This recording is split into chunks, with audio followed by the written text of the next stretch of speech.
bagi kita ucapkan kepada Allah Subhanahu wa Ta'ala yang telah memberikan kesehatan dan kekuatan hadir di pagi hari ini. Salawat berikan salam alhamdulillah kita panjatkan kepada Nabi besar Muhammad Sallallahu Alaihi Wasallam. Yang terhormat Rektor Institut Seni Indonesia Parapanja Bapak Dr. Febri Yulika SAGMH. Yang sama-sama kita hormati Bapak Ibu Wakil Rektor 1, Wakil Rektor 2, Wakil Rektor 3 beserta jajarannya. Yang sama-sama kita hormati Bapak Ibu dosen yang telah membersamai kita pada saat ini. Dan yang sama-sama kita banggakan mahasiswa-mahasiswi Institut Seni Indonesia Parapanja yang hadir di ruangan ibadah, menyanyikan dan mengikuti bersama lagu Indonesia Raya.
Marilah kita dengarkan lantunan ayat suci Al-Quran dengan hikmat agar kita mendapatkan rahmat serta menadahkan kedua telapak tangan untuk berdoa kepada Allah Subhanahu wa Ta'ala. Kepada saudara Dedi Firgiawan dipersilahkan.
Bismillahirrahmanirrahim. Assalamualaikum warahmatullahi wabarakatuh. Alhamdulillahirabbil alamin. Shalatan wassalamun ala nabiyina Muhammadin sallallahu alaihi wasallam. Allahumma shalli ala Muhammad wa ala ali Muhammad. Rabbi shrah li sadri wa yassir li amri wahlul 'uqdatam min lisani yafqahu qawli. Puji syukur kehadirat Tuhan yang Maha Kuasa, Allah Subhanahu wa taala, pada pagi hari ini Jumat yang penuh dengan berkah ini kita hadir di ruangan ini dalam rangka menebarkan kebaikan, menambah ilmu pengetahuan dan mengisi hari-hari kita yang saat ini sedang berulang tahun yang ke-59 dengan menambah ilmu melalui acara bedah buku. Salam pada Nabi Muhammad SAW. Yang saya hormati dan kita banggakan Pak Deddy Mahardi. Selamat datang Pak di kampus biru isi Padang Panjang. Saya tidak tahu kenapa setiap isi berulang tahun Pak Deddy hadir di kampus ini. Mungkin karena kekuatan tulisannya. Sekali lagi terima kasih untuk yang kedua kali di kampus ini, dan setahu saya ini kampus yang kedua atau yang ketiga beliau launching dengan judul From Minus to Plus. Yang saya hormati Wakil Rektor 3 Bapak Dekan beserta perawat Dekan, Direktur Pasca Sarjana, Kepala Lembaga, Kepala Biro, Bapak Ibu, pimpinan prodi, para dosen yang saya banggakan, pembimbing mahasiswa, dan tentu adik-adik mahasiswa yang hadir pada pertemuan kali ini, serta seluruh undangan yang luput dari perhatian saya tidak saya sebutkan satu-satu. Buku ini ketika ditawarkan oleh Pak Deddy kepada saya masih dalam bentuk draft. Beliau mengatakan pada saya, Pak Rektor, bisa enggak Pak Rektor ngasih semacam kampus ini atau endorsement terhadap buku ini. Saya singkat saja memang memberikan sebuah cuplikan selain yang diberikan juga oleh Profesor Tenefri, Rektor UNP pada waktu itu, dan satu lagi Pak Nusri Al-Qasim, Rektor Universitas Baitur Rahmah, yang untuk pertama kali kemudian buku itu setahu saya di launching di Baitur Rahmah. Luar biasa buku ini menurut saya, karena Pak Dedi ingin mencoba mengatakan bahwa jangan pernah kemudian berhenti untuk menuju kesempurnaan di tengah-tengah ketidaksempurnaan ini. Ini pesan yang begitu kuat, pesan yang kalau itu dihadirkan di kampus ini bukan sebagai sebuah apologi saya kepada Sivitas Akademika, tetapi dengan segala keminusan kekurangan, ternyata adik-adik mahasiswa Sivitas Akademika tetap menghadirkan kelebihan, prestasi dan sebagainya. Nah, inilah yang membuat kita tetap optimis menjalani kehidupan ini, dan tentu rasa optimisme itu akan jauh lebih mendapatkan sebuah stimulus ketika saudara-saudara kemudian membaca buah tangan tulisan dari Pak Dedi Mahathir. Sebagai seorang motivator, beliau sebagai seorang penulis bestseller banyak buku. Saya coba saudara searching aja, beliau namanya Dedi Mahathir, itu tidak asing lagi. Dan tadi di tengah-tengah menunggu persiapan acara, Bu WR3 melontarkan sebuah ide yang menurut saya luar biasa, ya, brilian. Kenapa tidak kemudian muncul inspirasi menulis buku itu tentang kekuatan seni, yang barangkali orang melihat seni hanya sebagai sebuah hiburan, tapi padahal seni itu menjadi sebuah kekuatan, menjadi sebuah pendekatan yang barangkali tidak bisa tembus melalui pendekatan lain, melalui pendekatan seni itu. Hari ini kita akan mengupas buku ini dengan pembedah dosen senior kita. Kita sudah kenal beliau, seorang konselor, Ibu Dr. Yuniarti Munaf. Terima kasih Bu Dokter atas perkenannya membedah buah-buah pikiran yang dituangkan oleh Pak Dedi Mahathir. Nah, buku yang kemudian nanti akan dicarikan, akan digali oleh Pak Dedi inspirasinya, dan beberapa inspirasi itu sudah kami diskusikan secara hangat tadi dengan Bu Lora, dengan saya, karena pengalaman saya juga mengajar di beberapa prodi, baik Fakultas Seni Pertunjukan maupun seni rupa, yang memiliki beda karakter melalui pendekatan filsafat yang saya lakukan. Ternyata kata Pak Dedi, itu biasa, ini sesuatu hal yang perlu diungkapkan Pak Rektor. Mungkin selama ini kita nggak mampu mengungkapkan dengan bahasa yang mengalir melalui seorang motivator. Kita harapkan itu akan menjadi kado ulang tahun isi padang panjang yang ke-60. Dan nanti saya minta bisa nggak lagunya Pak Dedi, dia memang kado isi padang panjang yang ke-60, tetapi akan kita launching nanti pada pembukaan Festival Kesenian Indonesia, yang sampai hari ini mohon saya doakan.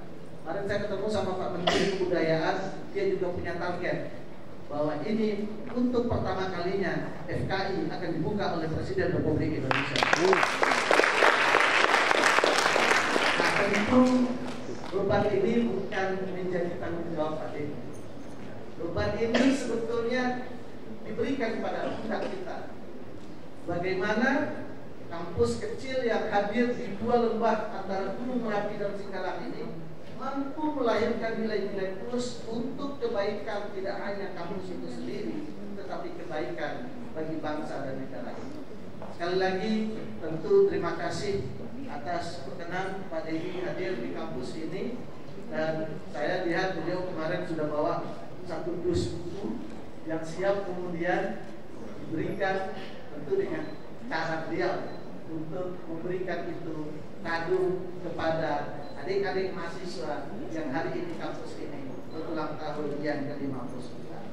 Sebelum saya tutup sambutan ini, izinkan Pak Dedi atas nama panitia, selain mengucapkan terima kasih, saya juga memohon dan meminta maaf karena memang gedung ini sedang maintenance. Kita mendapatkan penganggaran untuk memperbaiki tidak fisiknya saja, tetapi lebih kepada perangkat sound system, lighting, dan akan kita teruskan peningkatan itu pada tahun-tahun berikutnya.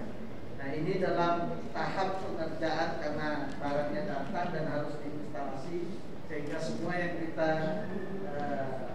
gunakan ini serba minus, tetapi saya yakin Pak Dedi hasilnya akan plus nanti.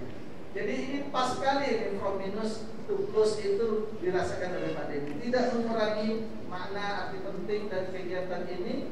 Dan sehingga tadi saya sempat juga rasanya baru sekarang ini lakukan Indonesia Raya tidak diiringi dengan ini, tetapi sekali lagi ini semuanya karena dalam proses kita memang mengejar juga menjelang untuk tahun anggaran, sehingga semuanya sudah terinstalasi secara baik. Dan mudah-mudahan harapannya pada peringatan puncak Dies Natalis yang kita majukan beberapa hari karena terkait dengan hari libur, itu pada tanggal 19 acaranya menjadi lebih meriah dibandingkan alat-alat yang sekarang sedang kita kerjakan. Terima kasih atas atensi adik-adik mahasiswa. Tetap semangat, tetap optimis, dan tetap memberikan yang terbaik, karena saya ingin menutup satu pesan kebaikan yang disampaikan oleh baginda Rasulullah SAW. Khairun nas anfa'uhum linnas. Sebaik-baik manusia itu yang dia bisa menyebarkan kebaikan bagi orang-orang sekitarnya. Terima kasih. Assalamualaikum warahmatullahi wabarakatuh.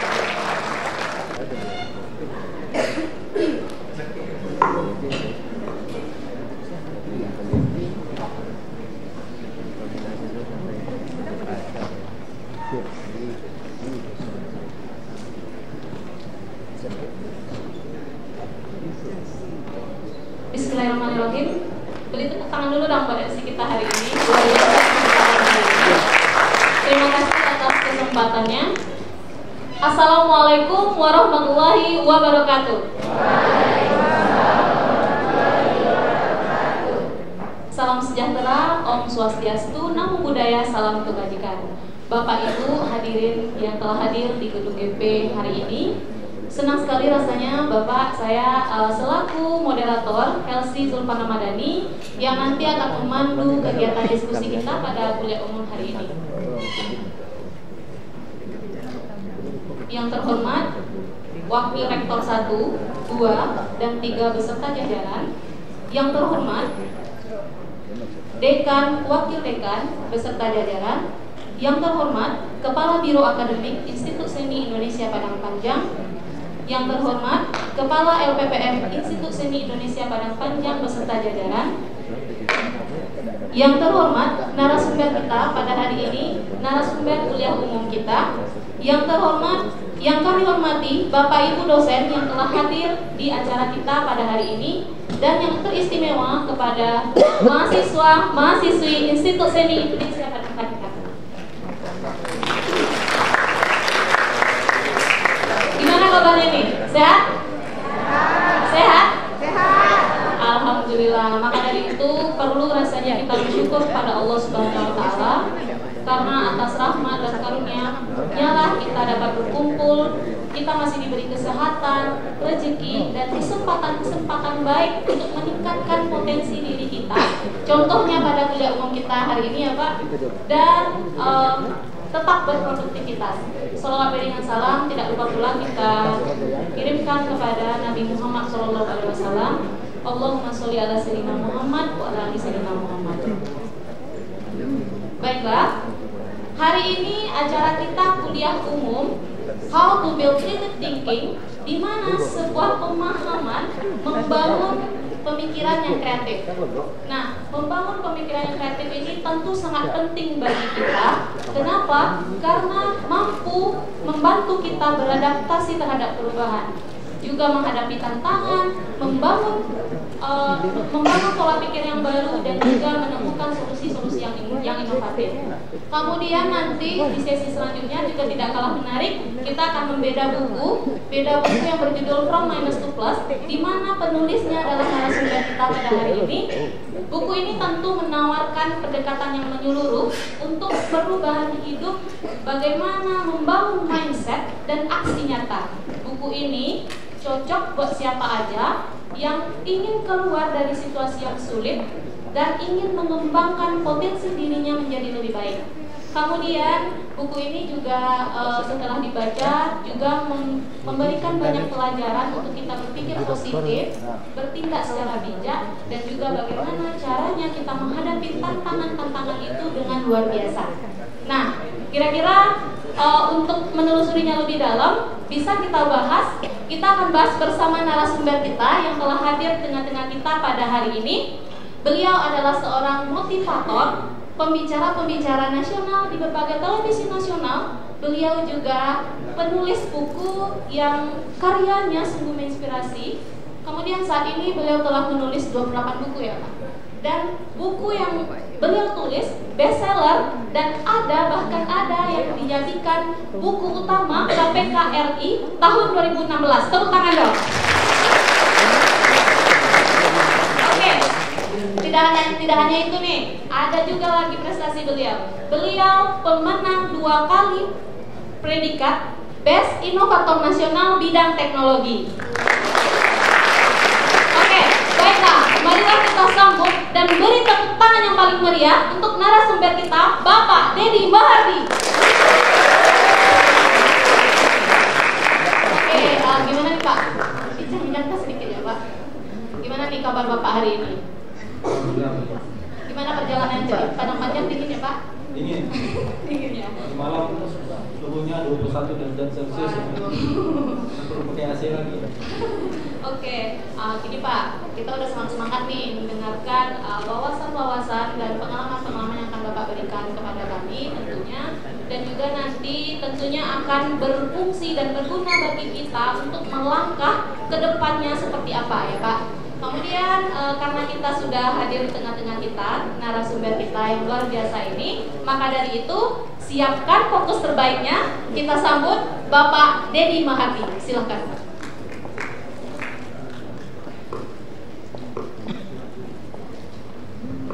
Bismillahirrahmanirrahim. Assalamualaikum warahmatullahi wabarakatuh. Yang kami hormati Pak Rektor kegiatan Ibu Wakil Rektor, Ibu Nora, Bapak Rekan, Bapak Ibu Wakil Rekan, Bapak Kabiro, Bapak Direktur Pascasarjana, Ibu, serta semua manajemen Institut Seni Indonesia Padang Panjang yang kami hormati dan kami muliakan, dan yang kami banggakan dan kami sayangi adik-adik mahasiswa ISI Padang Panjang. Apa kabar adik-adik semua? Baik, Pak. Nah, sebelum kuliah umum saya mulai, biar adik-adik juga baca buku. Nanti kita bagikan buku. Ada buku 50 eksemplar ya. Dengan syarat ya berkomentar dan subscribe di YouTube saya Deddy Mahardi. Ya, biar kita saling berkomunikasi. Jadi semua nanti ya setelah acara ini, kalau ada yang ingin jadi penulis, ada yang punya permasalahan apapun, bisa diskusi sama saya lewat email yang ada di YouTube saya. Nah, kita masuk ke materi how to build creative thinking. Kenapa kita harus kreatif? Ini jawabannya. Lanjut. Ya. Kalau bagi Allah itu tanpa ada alasan bisa ada sesuatu. Maka jadilah Nabi Isa yang tanpa ayah. Secara normal seorang anak lahir ada ayah ini.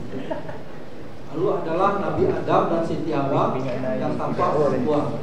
Jadi yang membedakan kita dengan yang Maha Pencipta adalah yang Maha Pencipta tanpa ada alasan bisa langsung sesuatu.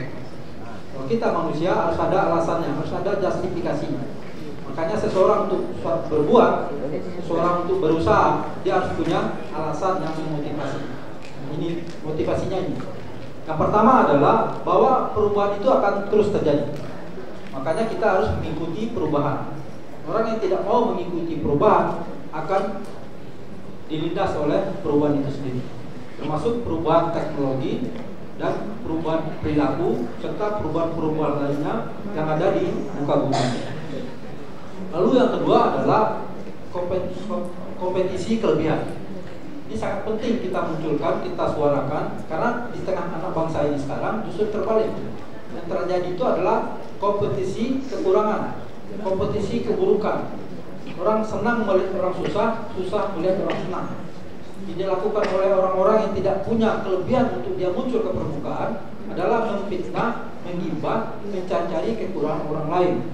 Itu sifat-sifat yang hanya akan merugikan diri sendiri. Itu penyakit hati, bukan kelebihan. Ya. Lalu berikutnya adalah agar kita selalu berpikir, ya, pikiran kita ini ibarat layang-layang. Apabila kita gunakan, dia bisa sangat tinggi, sangat jauh. Tetapi jika kita tidak gunakan, dia hanya akan diam saja di tanah atau di lantai. Lalu berikutnya lagi adalah sekarang itu adalah era kompetisi. Era kompetisi hidup yang sangat sengit. Agar kita bisa memenangkan kompetisi hidup ini, apakah itu kompetisi di negeri ini atau kompetisi global, maka kita harus kreatif. Makanya kenapa bangsa Korea, ya, itu dengan inovasinya itu mampu mengalahkan teknologi bangsa Jepang. Padahal Korea itu dulu dijajah oleh Jepang. Ya. Makanya penting sekali untuk kita kreatif. Lalu berikutnya adalah bahwa perbedaan itu adalah salah satu hal yang sangat penting. Nah, itu yang kita diskusikan tadi dengan Pak Rektor dan Bu Lora juga. Bahwa dalam musik itu makanya menjadi indah karena perbedaan-perbedaan yang dikolaborasikan. Coba kalau kayak orkestra itu hanya satu bunyi aja, pasti tidak indah. Begitu juga dengan kembang yang ada di taman.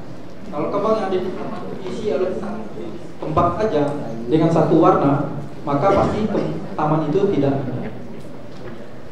Lalu berikutnya lagi untuk menemukan sesuatu atau orang-orang yang terbaik diperlukan kreativitas. Lanjut. Nah, ini yang perlu juga menjadi pedoman kita dalam kita berkreativitas. Ada 4 pedoman hidup atau guidance hidup yang harus menjadi pedoman kita setiap kita beraktivitas. Yang pertama itu adalah aturan dulu, ya. Itu aturan Allah, aturan negara, ya, aturan masyarakat. Ya, jangan seperti sekarang.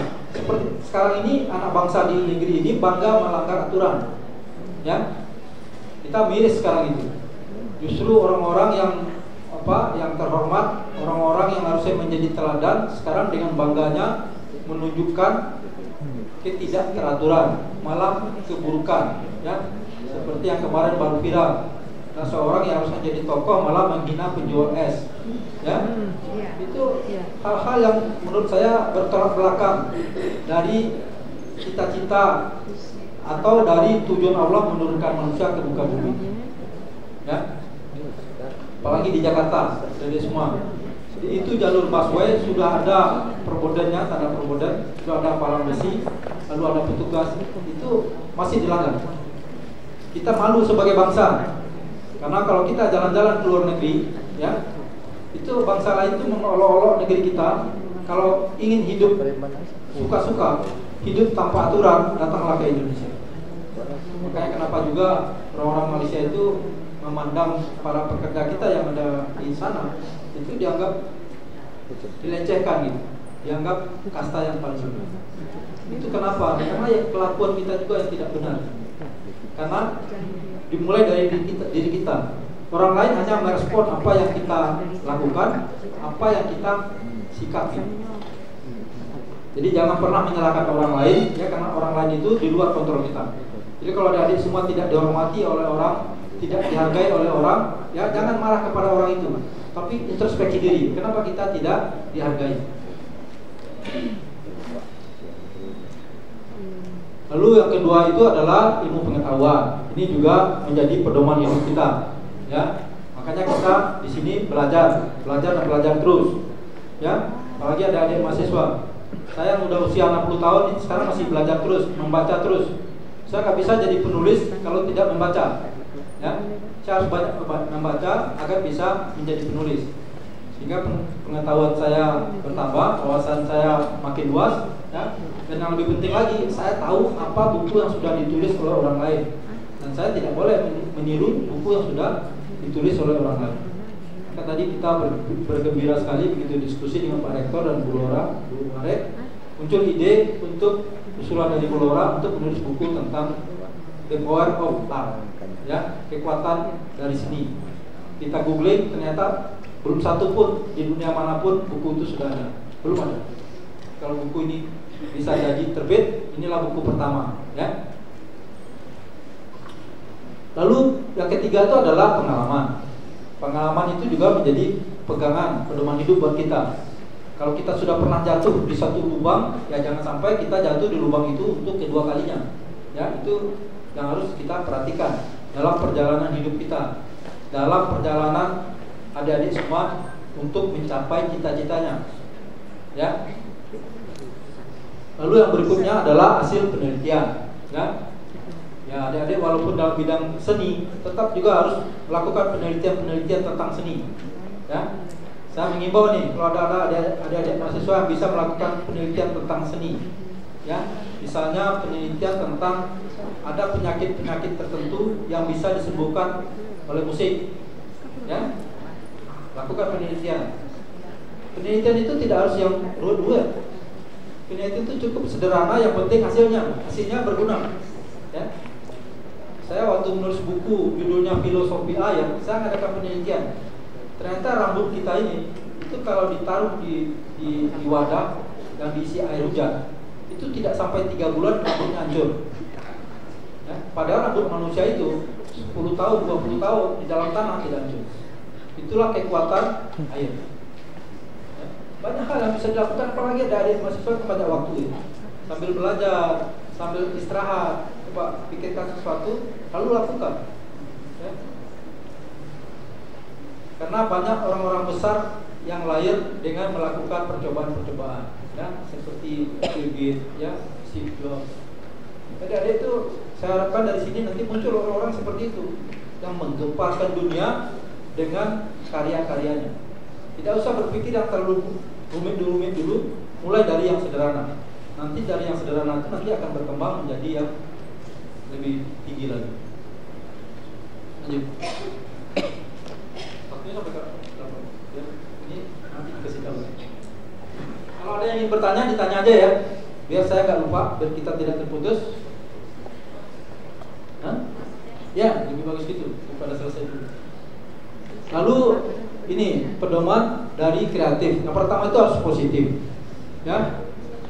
Banyak anak-anak muda sekarang yang jadi konten kreator kreatif tapi negatif. Itu jangan sama sekali. Walaupun menghasilkan uang, tapi ujung-ujungnya risikonya sangat besar. Ada yang risikonya nyawa, ada yang risikonya penjara ya. Jadi begitu, adik semua punya ide untuk melakukan suatu kreativitas, yang perlu diperhatikan adalah apakah ini positif atau negatif, berguna atau tidak. Lalu berikutnya adalah efektif. Ya, mengefektifkan sebuah sistem itu juga sebuah kreativitas. Lalu efisien. Lalu yang keempatnya adalah karya kreatif kita itu harus punya perbedaan yang signifikan daripada yang barang yang sudah ada atau sesuatu yang sudah ada. Ya, karya inovasi itu tidak harus berupa alat, tapi juga berupa sistem, berupa seni, berupa apapun. Yang penting itu adalah hal baru yang bisa dipergunakan oleh seseorang.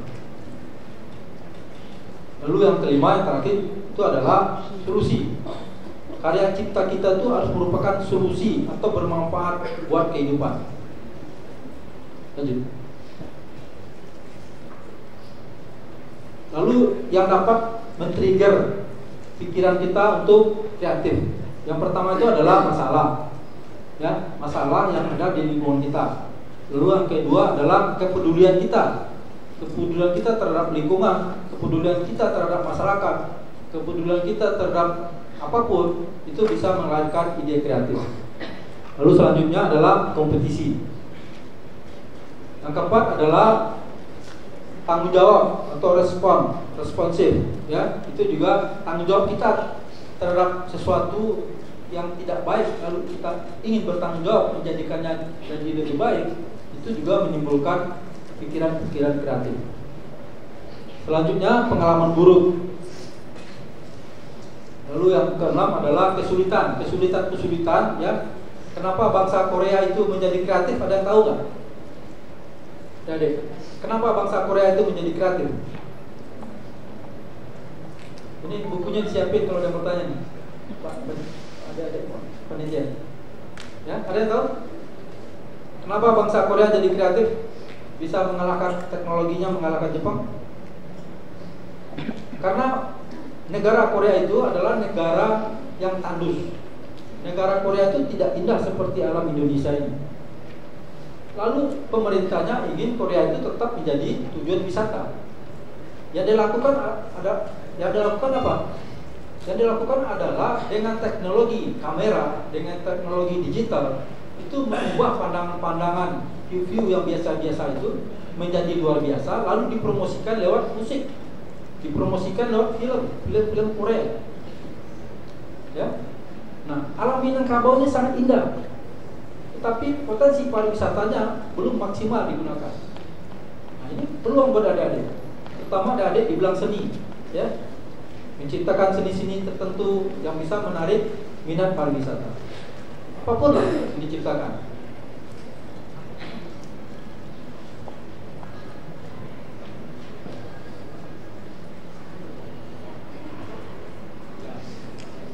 Lalu yang menjadi trigger dari jiwa pikiran kreatif itu adalah kompetisi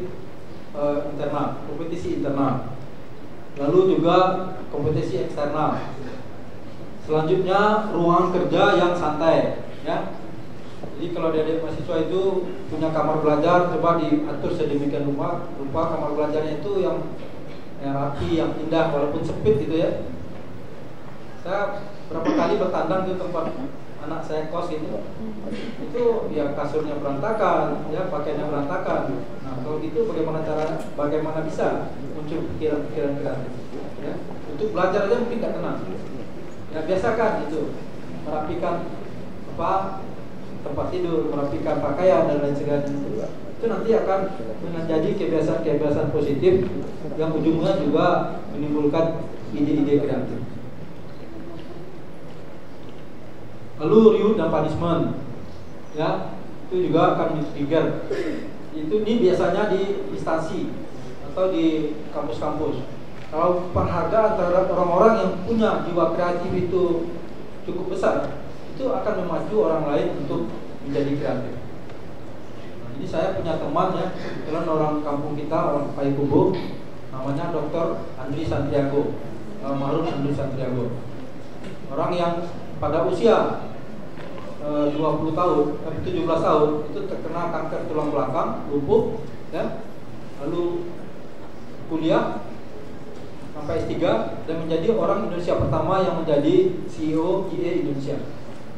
Dia cerita sama saya untuk memancing karyawannya untuk menjadi kreatif. Yang pertama adalah setiap periode waktu itu diadakan diskusi. Ya namanya Crazy Day, ya. Satu hari gila untuk mengeluarkan ide apapun ditampung dan semua level pegawai diajak untuk memunculkan ide. Tapi rewardnya juga nggak tanggung-tanggung. Seorang karyawan yang pernah menemukan sebuah alat yang bisa mengubah USB yang selama ini disambungkan ke layar komputer lalu bisa disambungkan ke layar handphone, itu dikasih reward 60 kali gaji, ya, dan diberangkatkan ke Amerika serta dinaikkan pangkat.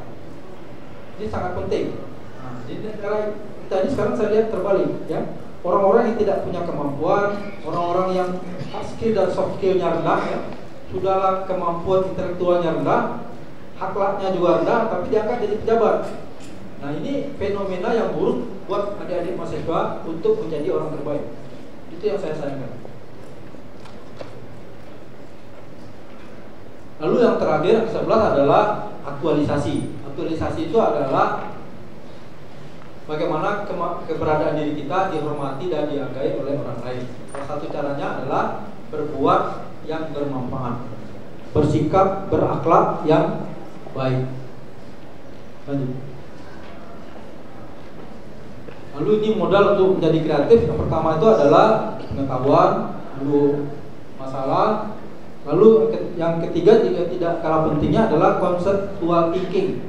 Bagaimana berpikir secara konseptual, ya. Jangan hanya punya ide, hanya diomongin, tapi nggak bisa dibuatkan konsepnya seperti apa. Itu akan hilang begitu saja semua. Lalu berikutnya adalah ada alat untuk eksperimen, untuk penelitian, ya. Ini khususnya untuk teknik, ya. Tapi menurut saya seni juga perlu alat untuk mengadakan penelitiannya. Lalu tempat untuk meneliti, lalu tempat untuk mengetes apa yang sudah kita buat itu menjadi sebuah prototipe. Lanjut. Nah, ini risikonya ya, ini bagi negara dan bagi perusahaan kalau ide-ide kreatif itu tidak dihargai. Yang pertama itu akan terjadi kehilangan kesempatan.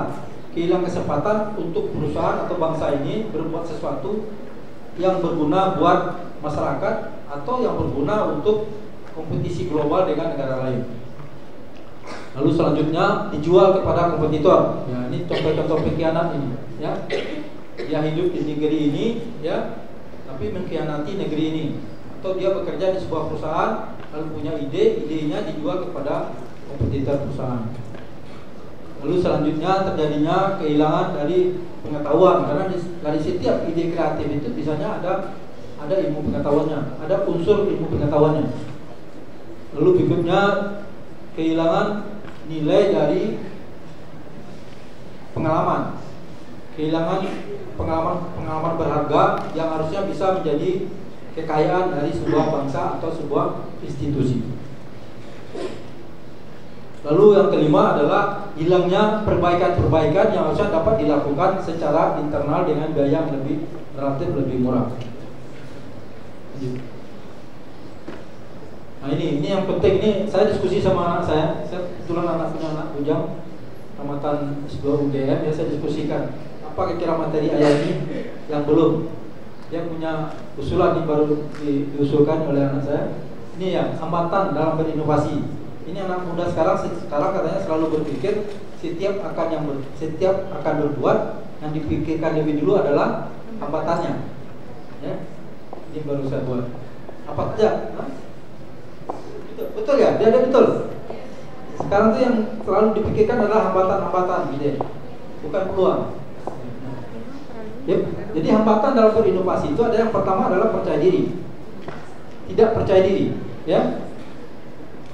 Bagaimana caranya untuk bisa menanamkan percaya diri? Ada yang tahu? Yang pertama adalah punya kemampuan. Lalu yang kedua, punya niat baik. Ya. Kalau kita punya niat baik, walaupun percobaan kita gagal, kita sudah diganjar oleh Allah dapat pahala oleh Allah dalam hal niat baik. Ya. Makanya dalam segala hal perlu tanamkan niat baik. Termasuk adik-adik semua nih. Ada yang tahu itu apa definisi dari cita-cita? Ada? Coba angkat tangan. Saya sudah dapat buku nih. Coba definisikan cita-cita apa? Cita-cita itu kelihatannya sederhana, tapi kalau tidak didefinisikan secara benar, ya, nanti bisa-bisa cita-citanya jadi ngambang aja. Ada? Kok seperti tahun lalu ya Pak Ben ya? Tahun lalu bagaimana ya? Ini nih ya, Pak. Silakan. Siapa namanya?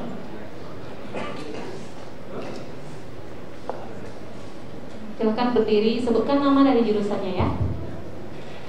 Assalamualaikum warahmatullahi wabarakatuh. Perkenalkan, nama saya Seli Julita Sari dari jurusan Prodi Pendidikan Kriya angkatan 22. Pendidikan Kriya. Kriya. Sudah tahu? Kriya. Oh Kriya. Ya, lanjut.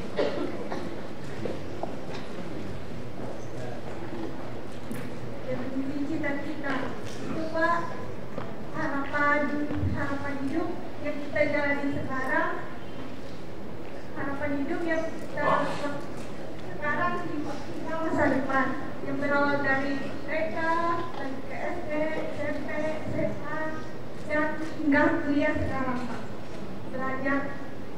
Belajar terus, kreatif, dan terima kasih. Kasih buku, Mas. Oke, tepuk tangan dulu dong buat. Ada yang lain? Ada yang lain? Ya. Ada di atas, Pak.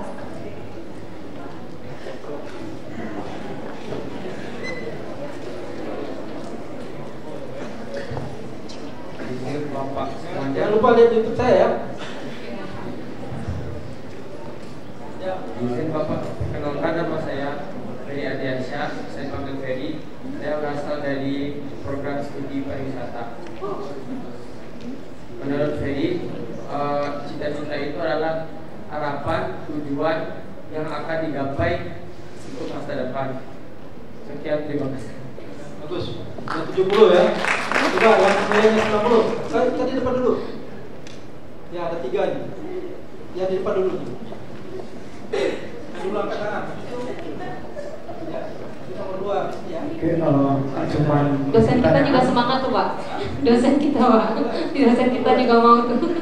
Enggak cuma pertanyaan, boleh teman-teman klik YouTube juga subscribe YouTube-nya Pak.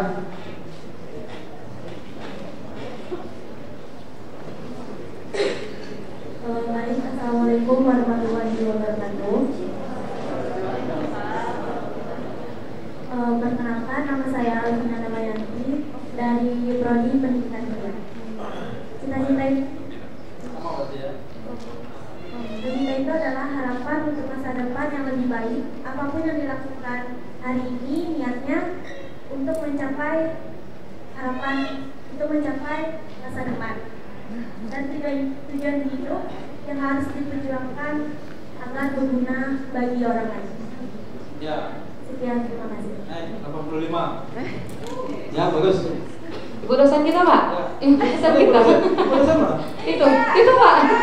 Oh iya, iya. Oke, silakan Ibu. Ntar ya Mas, habis ibu dosen dulu ya. Habis ibu dosen ya. Izin Bapak. Ya. Ya. Kalau cita-cita itu menurut saya adalah Back. goal yang ingin dicapai. Back. Biar terekam. Biar terekam. Kalau menurut saya cita-cita itu adalah goal yang ingin dituju, dicapai dan diusahakan untuk meraihnya dengan berbagai usaha. Jadi apapun rintangan itu diusahakan, ibarat air Pak, jalani dulu ketika tertumbuh, carikan cari solusinya untuk mencapai goal tersebut. Demikian. Oke, terima kasih. Tepuk tangan dong buat dosen kita. Tapi ada sisi lainnya masih kurang sedikit lagi. Coba yang belakang. Masih bisa ditambahin dikit lagi.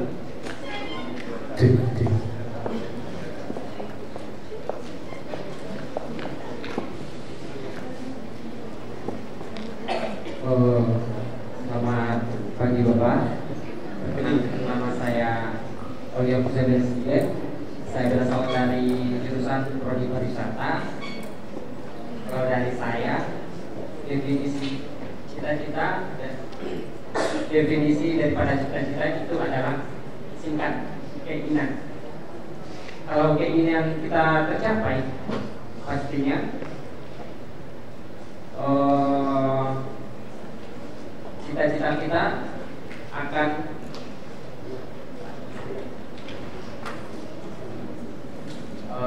salah Pak. Lagi gimana? Intinya singkat aja Pak. Definisi daripada cita-cita adalah sebuah keinginan. Itu aja Pak. Terima kasih. Yang kasih buku Mas. Nah, jauh ya, jauh daripada ibu dosen jauh. Yang lain tadi? Ya. Itu ibu dosen juga di belakang ya? Di belakang ibu dosen juga? Ya. Ya, ibu dosen dulu. Kita harus menghormati guru ya. Dosen kita semangat Saya juga nih kebetulan Pak. anak guru. Ibu saya guru SD, jadi saya sangat menghormati guru. Assalamualaikum warahmatullahi wabarakatuh. Ya. Terima kasih saya ucapkan sama Pak Dedi atas kesempatan yang diberikan pada hari ini. Menurut saya cita-cita itu yang akan kita gapai merupakan hal yang luar biasa. Karena dengan menggapai cita-cita, dengan apa yang kita inginkan, kita akan mendapatkan sesuatu. Misalnya, cita-cita saya ingin jadi guru, dan kita harus menggapai sejauh mungkin kemanapun ilmu itu untuk menjadi guru itu kita dapatkan. Kemudian dengan tercapainya cita-cita kita, secara otomatis kita akan bisa membahagiakan orang tua pertama. Kemudian dengan cita-cita kita dapat memberikan yang terbaik untuk keluarga, nusa dan bangsa. Mudah-mudahan cita-cita itu merupakan fondasi di dalam kehidupan kita semuanya. Sekian dan terima kasih Pak. Wassalamualaikum warahmatullahi wabarakatuh. Satu lagi. Ya. Terima kasih ya. Ini. Pakai jilbab hitam. Assalamualaikum warahmatullahi wabarakatuh. Perkenalkan, nama saya Nadia Mayansari, berasal dari Prodi Seni Tari angkatan 2020. Menurut saya, cita-cita itu adalah motivasi hidup saya, yang dimanapun saya tinggal, saya selalu mencatat di dinding kamar saya bahwa saya ingin menjadi sesuatu yang di masa depan saya ingin menjadi itu. Dan setiap bangun tidur, setiap mau tidur saya akan baca itu, dan itu yang akan saya gapai. Itu alasan saya sekolah tinggi-tinggi agar bisa mencapai cita-cita saya, Pak. Menurut saya cita-cita itu sebagai motivasi hidup, Pak. Terima kasih. Terima kasih. Satu lagi ya, satu lagi mana tadi sudut-sudut ya, Mas. Belakang dulu. Atau yang mana dulu? Nah, dua lagi ya, satu belakang, satu di depan.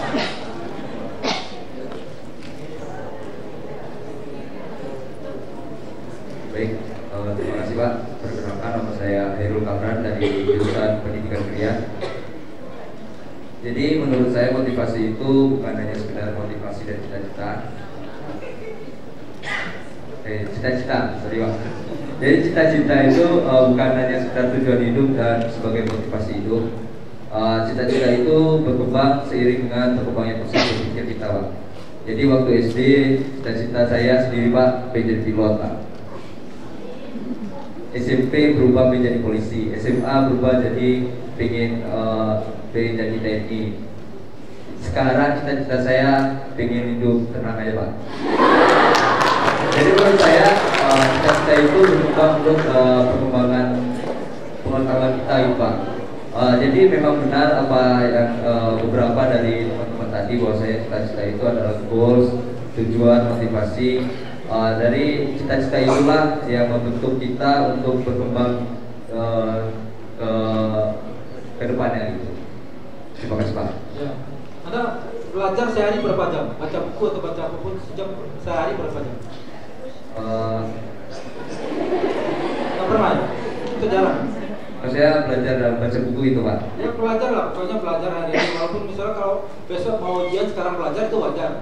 Ini misalnya kalau saya definisikan belajar itu setiap nafas saya belajar Pak.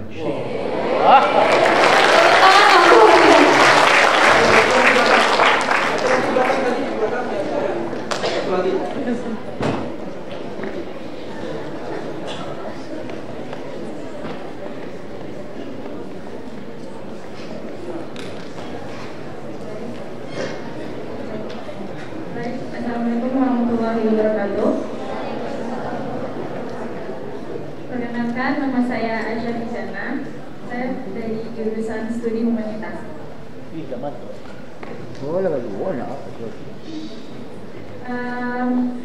Kalau dari saya, cita-cita itu adalah sebuah impian atau tujuan dalam agar hidup lebih baik. Mungkin lebih lengkapnya cita-cita adalah suatu impian atau tujuan keinginan hidup yang lebih baik ke depannya. Terima kasih. Ya, terima kasih. Jadi saya rangkum aja ya. Cita-cita itu adalah salah satu yang ingin diraih di masa depan, yang sudah tahu bagaimana cara menempuhnya, ya.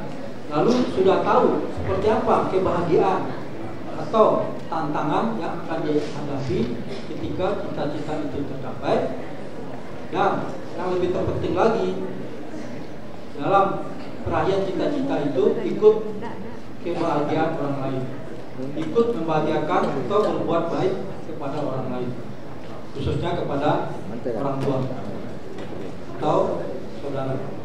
Ya?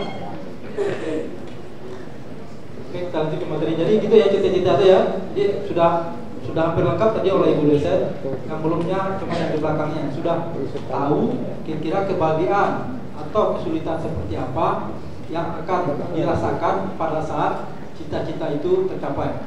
Karena itu akan membuat kita lebih terdorong untuk meraih cita-cita. Lanjut. Yaudah.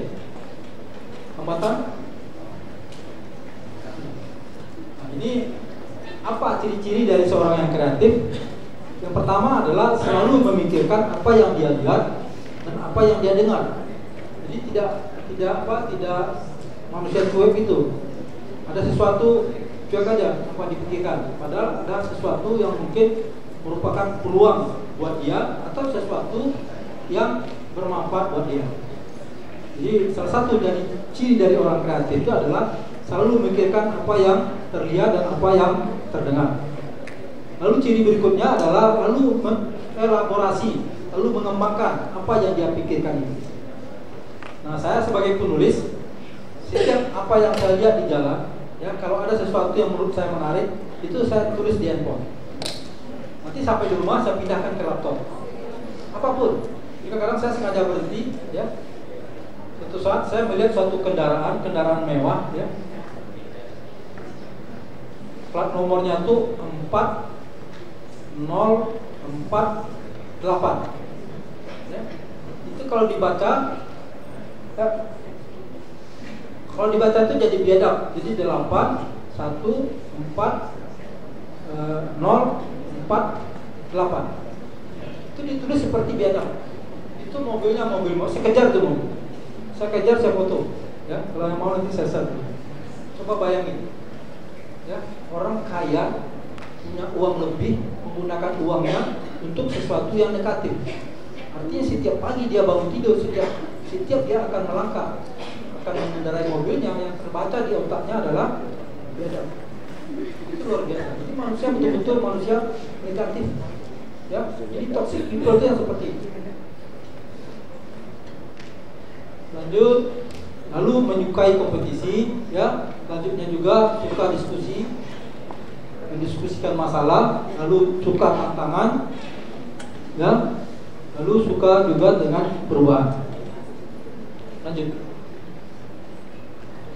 Nah, apa yang menjadi penilaian dari sebuah karya inovasi, ya? Apakah karya inovasi itu di bidang teknologi atau seni?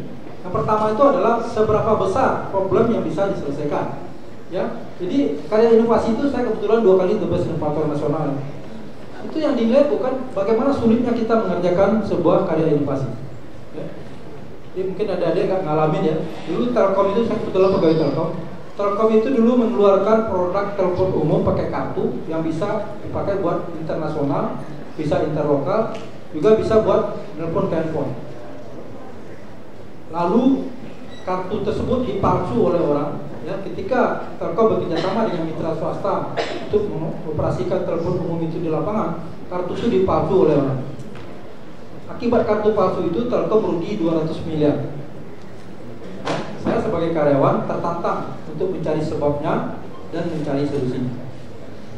Alhamdulillah saya berhasil menemukan sebabnya. Sebabnya sangat sepele, ya, dan menemukan solusinya. Sebabnya hanya satu caranya untuk memalsukannya. Di card reader itu ada switch yang tombol digitalnya 101.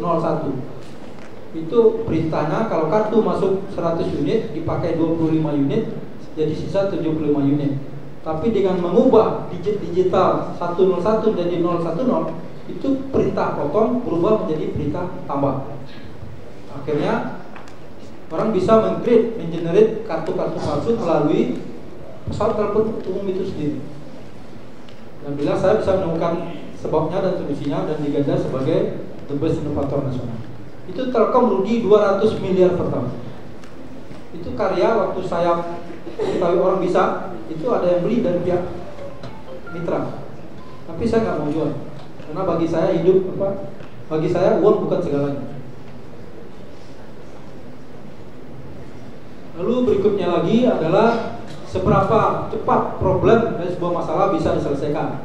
Ya. Ini alhamdulillah juga dulu orang kemarin saya ditelepon oleh Waret 3 Institut Teknologi PLN. Saya diminta menjadi ketua tim juri lomba inovasi PLN. Itu berkat karya-karya inovasi saya. Jadi begitu. Jadi uang itu bukan segalanya. Saya tidak dapat uang waktu saya menemukan karya inovasi, tapi saya mendapat penghargaan dari sisi yang lain. Termasuk kemarin saya kaget ada Profesor Samsir Waret 3 di PLN menurut saya. Jadi saya lihat di data Anda jago inovasi. Saya diminta untuk menjadi tim juri lomba inovasi. Jadi begitu adik-adik ya. Adik-adik semua kalau ingin bercita-cita, ingin meraih hidup, jangan memposisikan uang adalah segalanya. Uang bisa datang sendiri ketika adik-adik semua menjadi orang yang punya aktualisasi diri. Orang yang keberadaannya dibutuhkan oleh orang lain. Ya. Kalau adik-adik cuma berpikir bagaimana dapat uang, maka uang yang adik-adik dapatkan hanya sebanyak yang adik pikirkan. Tapi ketika adik-adik semua berpikir bagaimana berbuat yang bermanfaat, maka uang itu akan didapat lebih dari yang dipikirkan. Itu konsepnya. Lalu seberapa banyak juga kerugian yang bisa diamankan. Ya, itu juga menjadi penilaian dari sebuah lomba inovasi. Selanjutnya lagi berapa value added dan nilai tambah yang bisa di-generate, ya, ditumbuhkan. Lalu berikutnya juga sebagai berapa banyak ya hasil dari efisiensi yang dilahirkan dan dimunculkan. Selanjutnya juga seberapa kepuasan customer ya untuk perusahaan yang bisa ditingkatkan dari sebuah karya inovasi. Lanjut.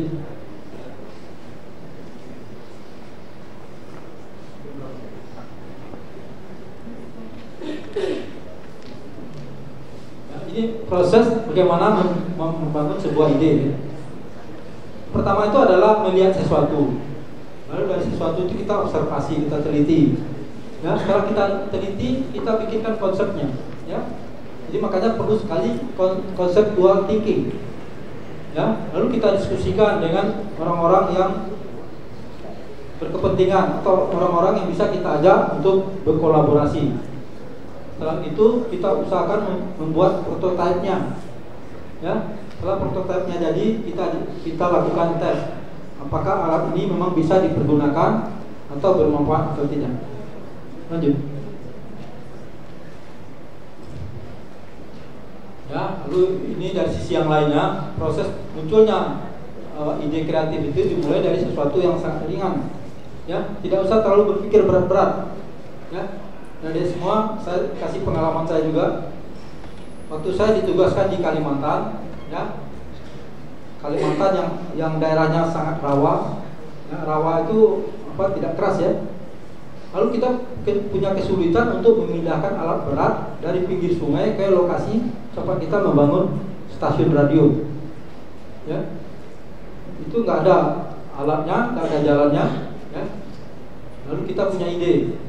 Bagaimana membuat rel kereta api seperti rel kereta api tapi dari kayu. Lalu di atasnya kita lumurin sabun cap tombak itu tuh. Sabun yang keras itu, ya, kita lumurin. Itu alat berat itu kita taruh di atas rel kereta api dari kayu itu. Udah tinggal kita dorong sambil kita jaga keseimbangannya agar jangan sampai jatuh. Itu ide sederhana, tetapi ditiru di mana-mana setelahnya. Ya, jadi memikirkan sebuah karya inovasi itu tidak usah yang langsung yang ruwet. Gitu. Pikirkan yang sederhana dulu, yang penting intinya bermanfaat dan betul-betul berbeda dari yang lain. Ya, lalu kita diskusikan dengan tim. ya seperti ini tadi, dia punya tim inovasi, lalu didiskusikan secara rutin, ya. Lalu ada dibuat tim support, ya. Kalau di sebuah universitas atau di sebuah institusi itu biasanya ada bagian tersendiri. Lalu dibutuhkan juga dukungan dari manajemen, lalu dukungan juga dari sisi keuangan, karena untuk membuat sebuah karya inovasi itu dibutuhkan biaya. Lanjut.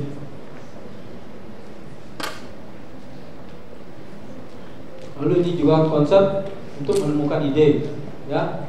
Pertama itu kita rumuskan kondisi yang diinginkan dari sebuah sistem, lalu kondisi ideal yang bisa dicapai. Ya, ini kita banding-bandingkan dengan kondisi yang sekarang sedang berjalan. Ya, dihubungkan juga dengan produktivitas yang sudah ada.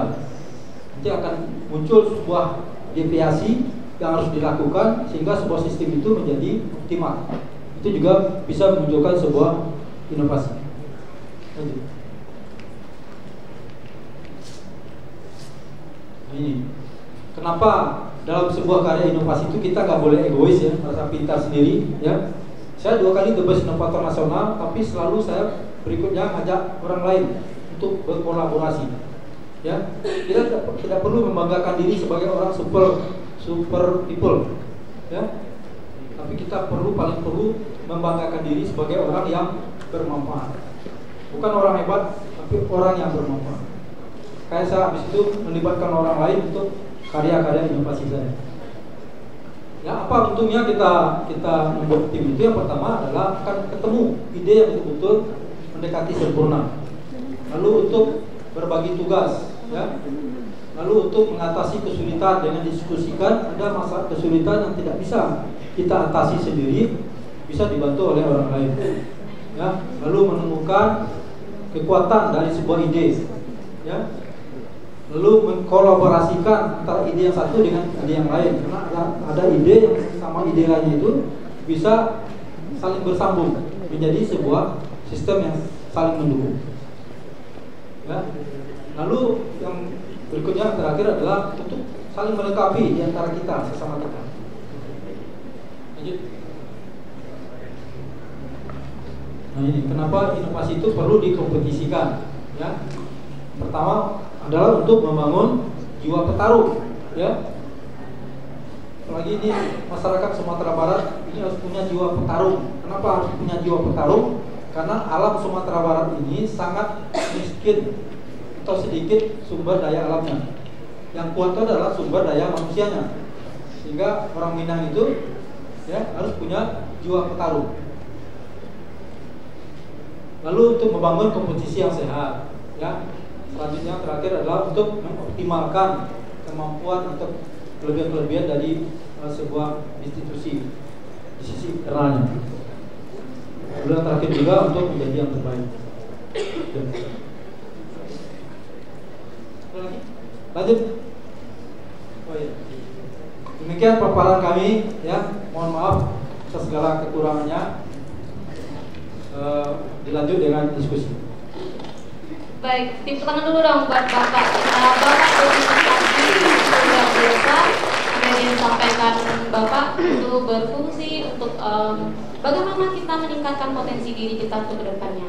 Oh ya, saya ingatkan lagi bahwasanya jangan lupa di subscribe YouTube Bapak yang bernama YouTube-nya Deddy Mahardi, ya Pak.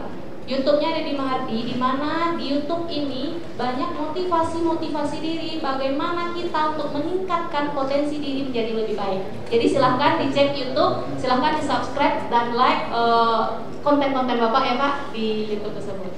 Oke, untuk sesi selanjutnya, sebelum kita masuk ke sesi beda buku, kita buka dulu kesempatan untuk 3 orang penanya saja. Silahkan yang ingin bertanya, yang ingin menggali lebih dalam dan penasaran lebih dalam tentang materi-materi yang disampaikan oleh Bapak, silahkan langsung tunjuk tangan, sebutkan nama dan jurusannya. Dan ingat, yang bertanya dapat buku, ya Pak. Yang bertanya juga dapat buku, ya. Nanti di sesi kedua, di sesi beda buku, karena buku Bapak ini terbatas, jadi adik-adik semua bisa menemukannya di perpustakaan Institut Seni Indonesia Padang Panjang.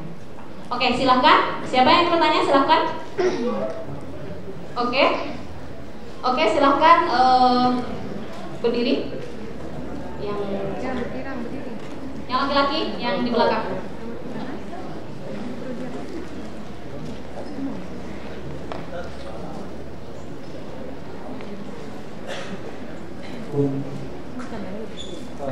Assalamualaikum warahmatullahi wabarakatuh. Perkenalkan, nama saya Musa Sari dari Jurusan Studi Humanitas. Saya ingin bertanya Pak. Pak, saya kurang sih Pak dalam berpikir kreatif sama berpikir kreatif Pak. Jadi bagaimana cara dapat membedakan antara berpikir kreatif dan berpikir kreatif, dan bagaimana kedua jenis pemikiran tersebut dapat saling melengkapi dalam memecahkan masalah, serta ada nggak sih Pak peran emosi dan intuisi dalam proses berpikir kreatif? Ya, terima kasih. Assalamualaikum warahmatullahi wabarakatuh. Oke, terima kasih Pak Kahimzan dari Studi Humanitas. Bolehkah kita rangkum dulu pertanyaannya atau langsung dijawab? Oke, kita rangkum dulu pertanyaannya Pak. Oke, silahkan. Jika ada yang ingin bertanya, silahkan. Oke, yang di belakang, silahkan bertanya.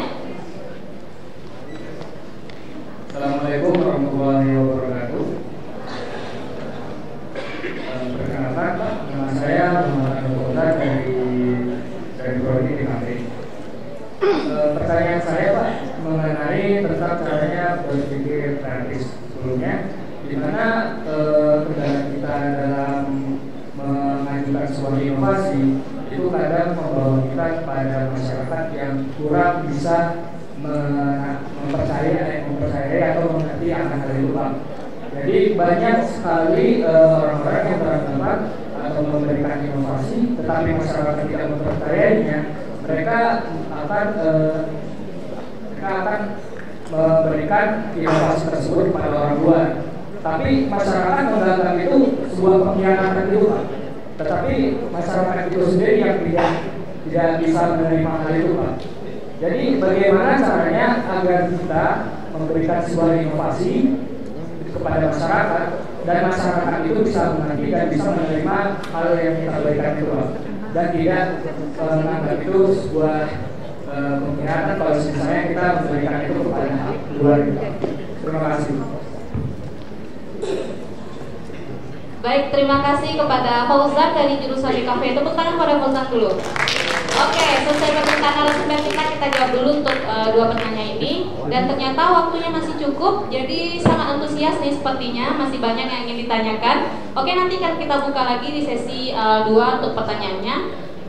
Silakan Bapak, yang pertama dari Hifzan, bagaimana membedakan pemikiran kreatif dan kritis, dan bagaimana peran emosi dan intuisi di dalamnya Pak? Silakan Bapak.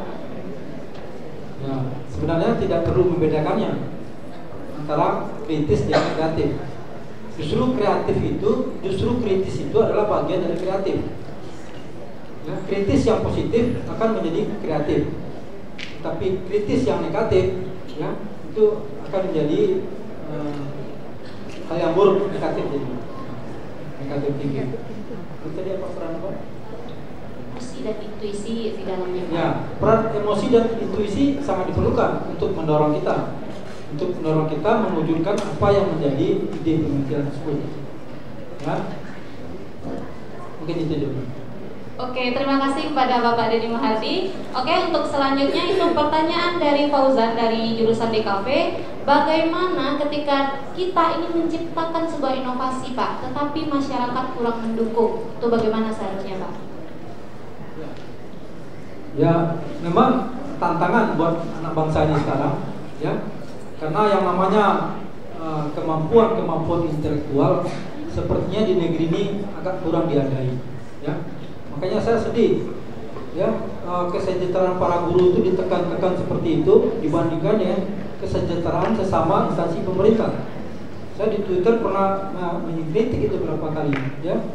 Apa bedanya pegawai Departemen Keuangan dengan pegawai Departemen Pendidikan? Sama-sama abdi negara, ya, sama-sama bersumber dari pajak negara. Mereka digaji seperti pegawai BUMN, tapi pendidikan yang sangat penting buat anak bangsa ini, buat kemajuan bangsa ini, itu seperti tidak diperhatikan. Jangan lupa, saya tulis di situ. Kaisar Jepang, begitu selesai kota Nagasaki dan Hiroshima dibom oleh Amerika, hancur lebur, Jepang dibom oleh Amerika. Pertanyaan pertama, Kaisar bukan berapa orang tentara yang masih hidup, bukan berapa banyak sumber daya alam kita yang masih bisa diselamatkan, tetapi berapa orang guru yang masih hidup. Itu penting ya. Makanya saya sangat menghargai, menghormati profesi guru. Karena guru itu jangan dikatakan pahlawan tanpa jasa, jasanya besar gitu, ya. Nah, sayangnya ya, Pak Faisal Fauzan, namanya sama dengan nama anak saya. Itu tantangan, ya. Saya 2 kali The Best Inovator Nasional, ya. Kalau saya mau jadi kaya raya, saya udah kaya raya, ya. Tapi bagi saya bukan kaya itu yang lebih utama, tapi adalah aktualisasi, bagaimana penghargaan dan penghormatan orang kepada saya, ya. Nah, itu tantangan, karena di lingkungan negara kita tidak dihargai karya intelektual seperti itu, nah kita justru tambah semangat. Bagaimana supaya karya kita itu betul-betul dirasakan dan dibutuhkan oleh bangsa ini? Itu nanti akan berbeda. Nah, kembali ke cerita saya tadi, waktu saya menemukan solusi dari orang yang memasukkan kartu telepon umum itu hari itu juga wakil direktur utama datang ke kantor saya, memberikan ucapan selamat, ya, dan ikut melakukan tes terhadap peralatan yang saya pakai. Ya, itu penghargaan yang paling besar, sama penghargaan yang saya rasakan sekarang sebagai pembicara dan penulis. Ya, saya bisa ketemu menteri, bisa ketemu ketua MPR, ya, dan saya pada suatu saat diundang oleh sebuah polda untuk bedah buku dan memberi motivasi, dan dijemput oleh Kapolda di airport. Itu begitu saya tulis di Facebook saya apa komentar para pejabat kantor saya itu direktur utama dia begitu dijemput Kapolda. Itu penghargaan yang nggak bisa diukur dengan uang, ya. Hidup itu jangan hanya dilihat dari uang, tapi juga penghargaan dan penghormatan. Itu hal yang sangat luar biasa. Baik, terima kasih Bapak. Seperti masih antusias nih Pak, masih penasaran nih. Masih ada yang ingin bertanya? Silahkan angkat tangannya. Oke, yang di paling ujung, yang di belakang, silahkan. Sebutkan nama dan jurusannya. Yang perempuan dulu ya. Tadi laki-laki di semua nanya. Bapak Ibu dosen, jika ada yang ingin bertanya juga disilahkan. Kalau saya usul yang ingin bertanya, baris saja di tengah ini. Oh gitu. Urutan, selesai bertanya tidak ke belakang. Oke. Biar nggak lupa. Yang bertanya berbaris saja di tengah. Sebentar, Ade. Oke. Yang ingin bertanya silahkan saya tunjuk ya. Itu cukup 5 penanya aja dan silahkan maju ke depan jika ingin bertanya. Yang pertama silahkan maju ke depan dulu. Kemudian ya ada yang berjilbab abu-abu. Kemudian juga ada yang berjilbab bintang di atas. Silahkan maju. Dan ya disilahkan yang laki-laki silahkan juga. Satu penanya lagi. Oh, Ibu dosen juga mau nanya nih Pak. Boleh? Oke, silahkan Ibu dosen kita, Ibu dosen sanitari. Atau boleh satu lagi Pak? Oke. Oh ya. Oh, kita dahulukan yang belum bertanya ya. Yang belum bertanya lah kita dahulukan. Silahkan yang sudah ditunjuk tadi silahkan maju ke depan. Ya di depan aja. Turun. Ya.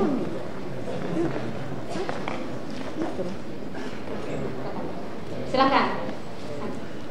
Assalamualaikum warahmatullahi wabarakatuh. Izin Bapak, perkenalkan saya Najwa Nabila dari Prodi Pendidikan Vokasional Pertanian.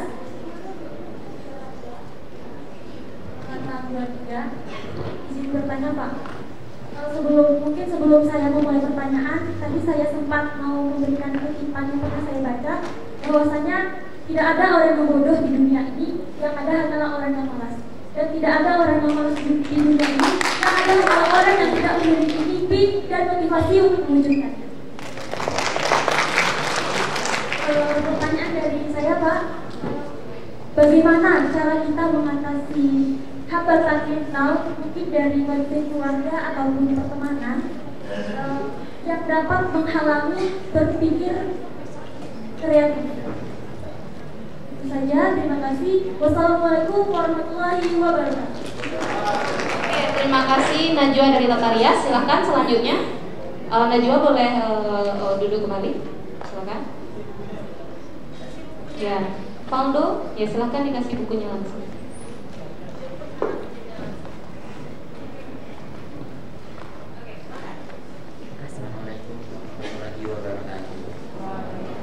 warahmatullahi wabarakatuh. Perkenalkan nama saya saya dari Prodi Antropologi Budaya Kependidikan. Mungkin pertanyaan saya itu tanyakan apa anda lanjutan kepada itu tidak kriminal tapi inisiatif saya tapi takut menguraikan ini kepada masyarakat menjaga membiayai diri atau itu ada gampang kebiasaan inisiatif pada dan saya juga berpikir yang ada tadi kalau memberikan kepada orang seperti itu Pak. Terima kasih. Oke, terima kasih Alif dari Antropologi. Selanjutnya, silahkan Alif kembali ke tempat. Assalamualaikum warahmatullahi wabarakatuh. Perkenalkan, nama saya Tiara Monika Putri dari jurusan Seni Tari angkatan 2023. Mungkin sebelumnya Pak, selain bertanya, Tiara juga mungkin meminta tips kepada Bapak, yaitu bagaimana cara Bapak menyelesaikan atau menciptakan suatu buku, dan apa tantangan dan rintangan yang Bapak alami selama menciptakannya, dan bagaimana tips supaya buku yang kita ciptakan tersebut dapat diminati oleh orang banyak dan dapat dikenal oleh orang banyak. Sekian, terima kasih. Assalamualaikum warahmatullahi wabarakatuh. Oke, terima kasih. Waalaikumsalam warahmatullahi wabarakatuh. Terima kasih Tiara dari jurusan Tari. Silakan selanjutnya. Assalamualaikum warahmatullahi wabarakatuh.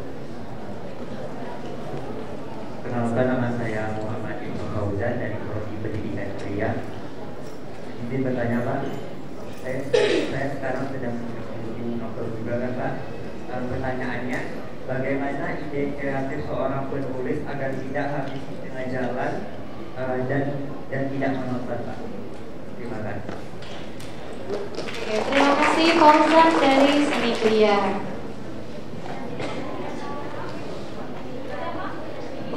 Oh, Seni Pendidikan Kriya. Oke, masih. Terima kasih. Oke, selanjutnya. Baik, assalamualaikum warahmatullahi wabarakatuh. Perkenalkan, nama saya Yosi Polsri dari Prodi Pendidikan Kriya angkatan 22. Izin bertanya Pak, pertanyaannya, bagaimana cara mengelola kritik terhadap ide-ide kreatif tanpa kehilangan motivasi? Bagaimana cara mengelola kritik terhadap ide-ide kreatif tanpa kehilangan motivasi? Sekian, terima kasih. Assalamualaikum warahmatullahi wabarakatuh. Oke, terima kasih Yosi dari Pendidikan Kriya. Oke, yang terakhir nih Pak, Ibu dosen kita, dosen Seni Tari. Silahkan Ibu. Assalamualaikum warahmatullahi wabarakatuh. Terima kasih saya ucapkan kepada Pak ini yang telah melakukan pencerahan di gedung pertunjukan kita ini. Memang kreatif thinking ada suatu kemampuan berpikir cara saya melihat Jepang ini.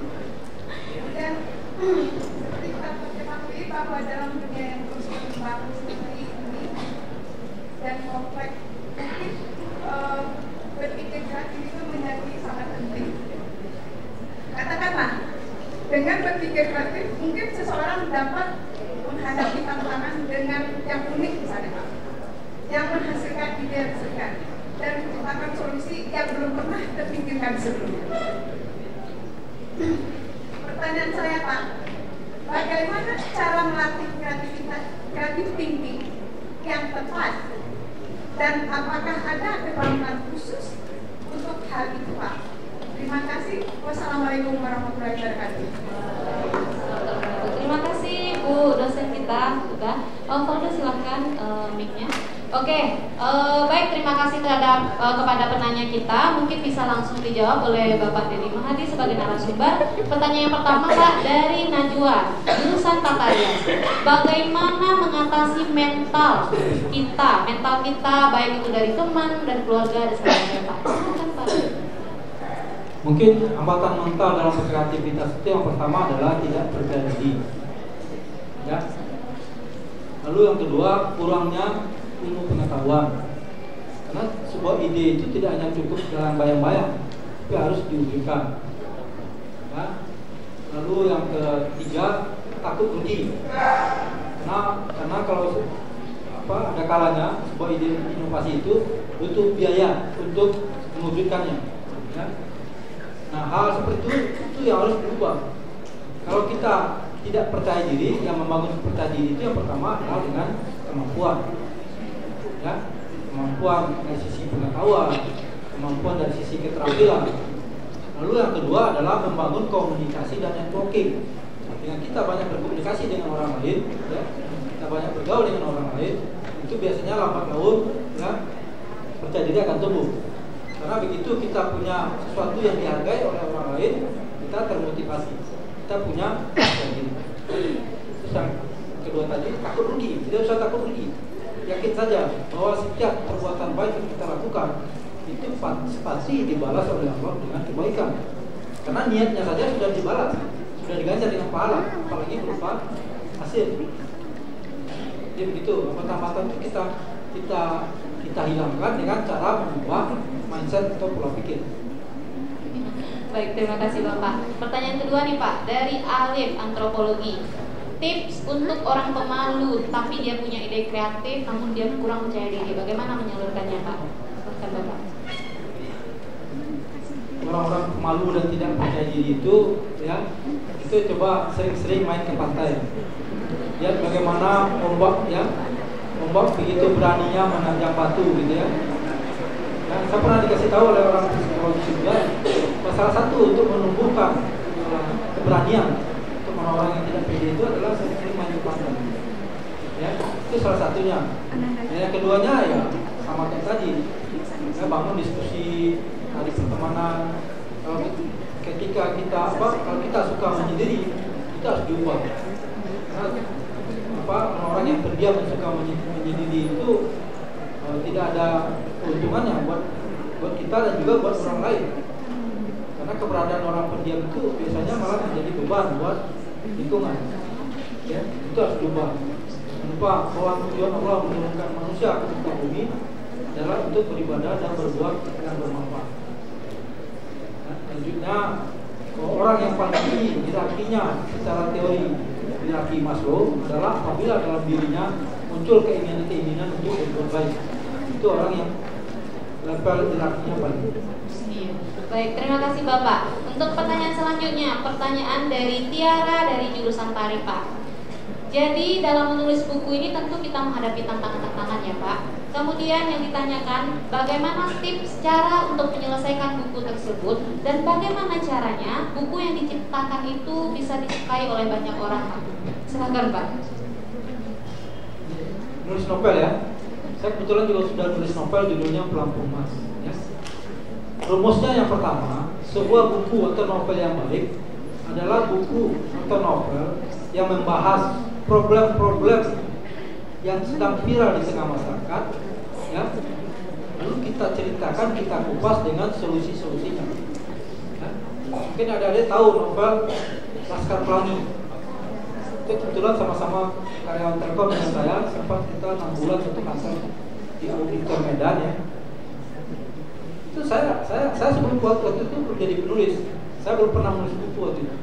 Karena tahun 2013 saya baru mulai menulis, tahun 2003 saya baru mulai menulis. Saya sekantor sama Adrian Hirata itu tahun 2003.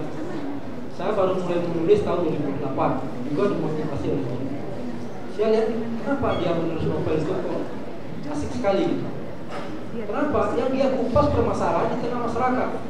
Pada saat Laskar Pelangi itu muncul di tengah masyarakat ini, sedang viral di tengah masyarakat hal-hal menyangkut sekolah-sekolah yang seperti kandang ayam, ya, sekolah-sekolah yang ambruk, kesejahteraan pendidikan yang pendidik yang sedang buruk. Itu dibahas oleh Adrian dengan novel yang memunculkan bahwa mereka yang dulunya sekolah di tempat seperti itu, tetapi bisa menjadi orang sukses. Itulah inti dari Laskar Pelangi. Makanya Laskar Pelangi itu menjadi viral. Kalau dari semua ingin jadi penulis, galilah apa permasalahan di tengah masyarakat ini, lalu dibahas, dibandingkan dengan teori. Makanya sebuah buku itu juga perlu buku referensi. Kita harus buku referensinya itu apa, pakai teori apa. Ya, terima kasih. Oke, terima kasih Bapak. Ada selanjutnya pertanyaan dari Fauzan dari Seni Kriya. Kira-kira bagaimana ya Pak? Atau sekaligus ya Pak? Yang pertama dari Fauzan, yang kedua dari Yosi. Pendidikan Kriya. Bagaimana ide kreatif agar tidak monoton Pak? Yang pertama. Yang kedua, bagaimana cara mengelola kritik tanpa merusak ide kreatif? Nah, silakan Bapak. Sekali dua nih Pak pertanyaannya. Ya, bagaimana supaya ide kreatif itu tidak monoton? Ya? Dalam sebuah perjalanan kita berkreativitas, itu jangan mentok pada sebuah tema kreatif. Saya nulis buku bisa 5 sekaligus, bisa 3 sekaligus. Nanti saya pilih-pilih pada saat saya di jalan atau saya di tempat wisata, lihat sesuatu, nah saya masukkan ke buku ini. Taruh dulu di handphone, nanti saya pilih. Jadi agar ide kreatif itu tidak monoton, jangan terpaku oleh sebuah ide. Ide itu bisa berapa buah. Lalu mana yang selesai duluan, yang mengalir saja. Jangan dipaksakan, jangan pernah punya target. Saya harus selesai dalam sekian hari, enggak. Saya nulis buku pernah 2 minggu selesai. Ya mengalir aja. Mengalir saja. Bagaimana cara mengelola kritik tanpa merusak ide kreatif? Bagaimana cara mengelola kritik tanpa merusak ide kreatif? Ya kita pilih mana kritik yang betul-betul membangun, ya kritik yang datang dari orang-orang yang ingin mensupport kita, mana kritik yang datang dari pecundang, ya orang-orang yang iri hati, orang-orang yang iri dengki, itu dibedakan. Ya, saya punya 2 orang sahabat dekat yang melarang saya nulis buku. Lalu kenapa saya bilang? Oh, di Gramedia itu banyak orang non-muslim. Lalu solusinya apa? Ada, bukan kritik, itu bukan saran, itu racun. Lalu ada juga kritik dari teman saya satu lagi. Udah 30 buku. Saya sekarang udah nulis 30 buku ya. Ada. Oh, kurang update saya. Mohon maaf Bapak. 30 yang sudah saya kirim ke Gramedia. Dan buku ke-29 itu berisi tentang kata-kata bijak saya. Insya Allah bulan depan. Wah, luar biasa. Penasaran kita nih Pak? Sudah? Oke, terima kasih Bapak. Dan ini pertanyaan terakhir Pak, sebelum kita masuk ke sesi kedua. Iya, ini dari Bu dosen kita, Bu Eva dari dosen tari. Nah, di mana?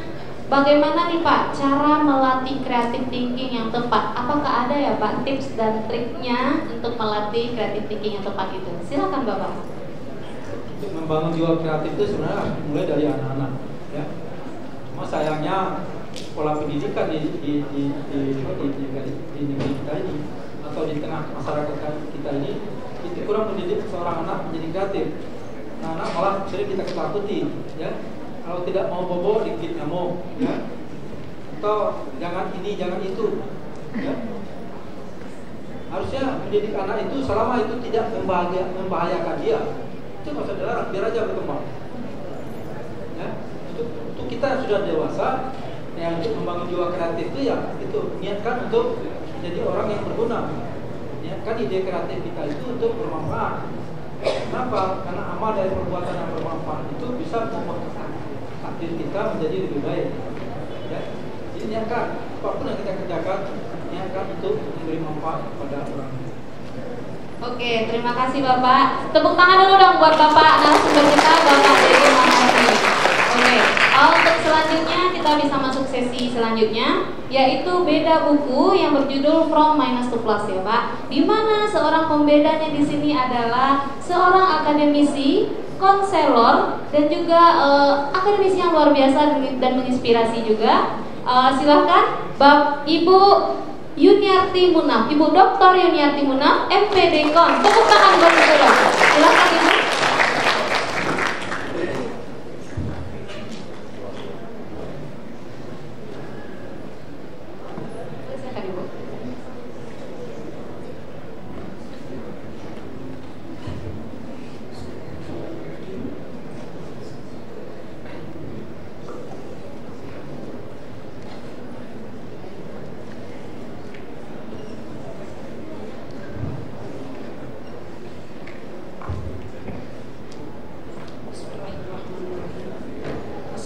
Assalamualaikum warahmatullahi wabarakatuh. Waalaikumsalam warahmatullahi wabarakatuh.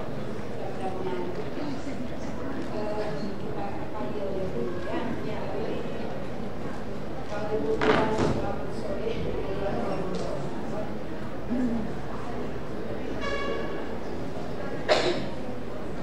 selamat sore, luar biasa semangat.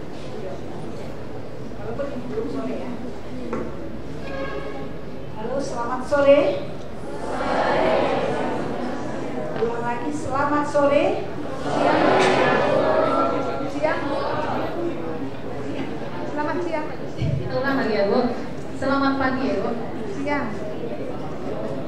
Oh, boleh. Selamat sore. Sampai Bu. Jadi selamat sore. Jawab ini kan belum sore lagi ya. Selamat pagi. Luar biasa. Semangat. Gitu ya. Ulang lagi, selamat sore.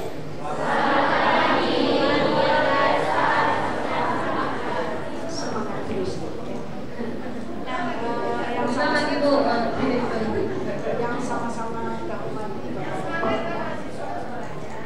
Ibu, mohon maaf Ibu, sebelum kita mulai kita ulang lagi ya Bu. Kalau bilang selamat sore, jawabnya selamat pagi, luar biasa, semangat. Oke? Sepakat ya? Kita ulang lagi ya Bu. Selamat sore. Selamat pagi, luar biasa, semangat. Oke, terima kasih. Silakan Ibu.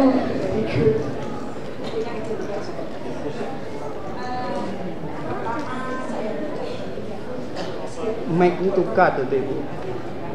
Kan saya Enggak, adekan. kemudian terhormat juga kepada Ibu Bertiga ya yang hadir di rumah luar biasa ya.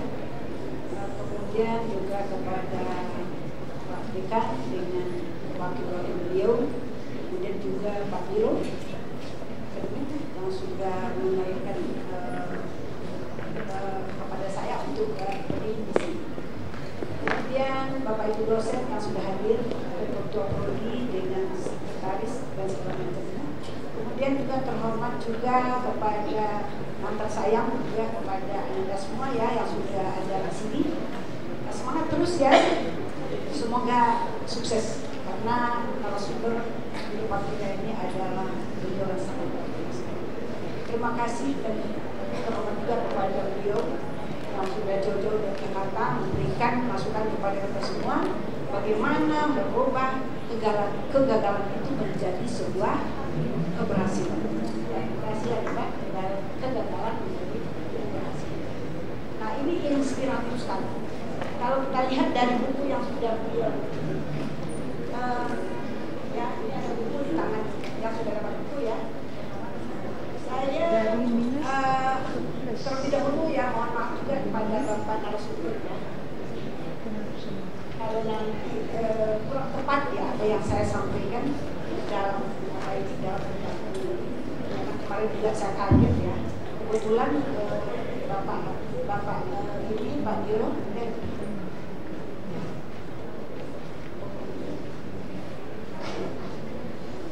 karena saya orang psikologi jadi beliau tawarkan kepada saya. Saya sekarang ada di jurusan desain komunikasi visual yang sudah diberikan oleh akademik ya saya bidang. Sebelumnya saya ada di bidang.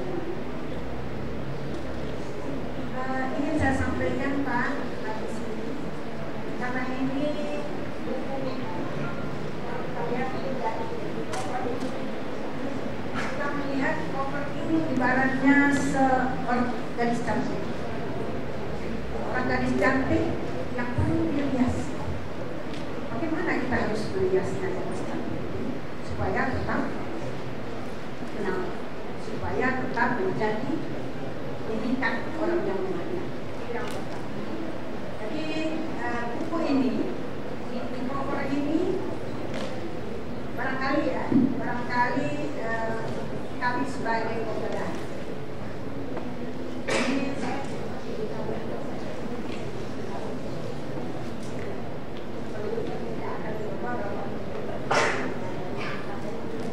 ya buku ini perlu dikerjasamakan dengan orang-orang yang dia akan meninggal. Kalau kita lihat itu kan ada di Jawa Tengah, yang merah dan di Indonesia sekali, ya, Indonesia sekali. Di dalamnya karena Bapak ini membicarakan ada 33 tema ya. Kemudian saya mulai tadi kan ada mental-mental namanya. Jadi kalau kita lihat kesehatan mental ini harus kita bangun ya. Semenjak kalau kita pakai nanti teori masih dasarnya adalah jadi konsep fisiologis itu bagaimana?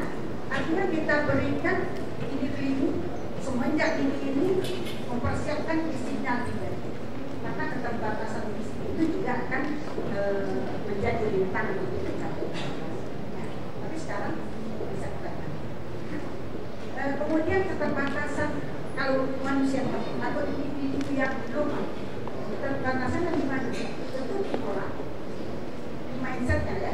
Beliau sudah menawarkan mindset kita ini mesti kita bangunnya dulu kita persiapkan fisik kita yang sehat. Bagaimana mempersiapkan fisiknya sehat? Kali saya bilang ke mahasiswa mesti makanan sehat. Ya, makanan sehat orang akan berpikir menjadi lebih sehat. Sehingga kesehatan mentalnya akan terbangun dengan sehat.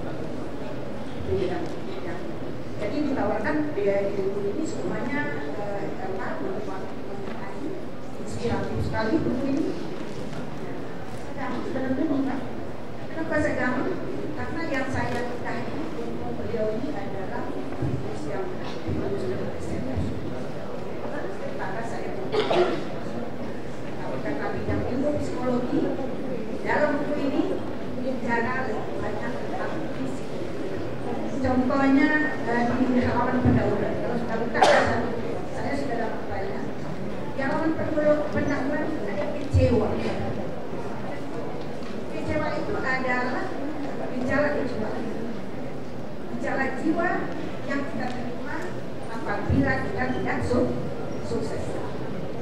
Itu dia ya.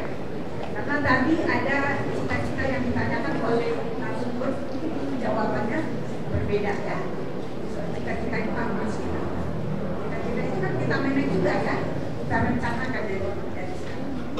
Nah kemudian di dalam pendidikan karena 33 tema, kami juga menyarankan kalau ada tema kecewa, kemudian ada temanya juga niat, ada temanya siap kecewa dan lain sebagainya. Barangkali itu menjadi bagian karena dimulai dari proses dan kan banyak sekali di dunia itu ya, atau di Indonesia sekali merasakan rasa kecewa ini.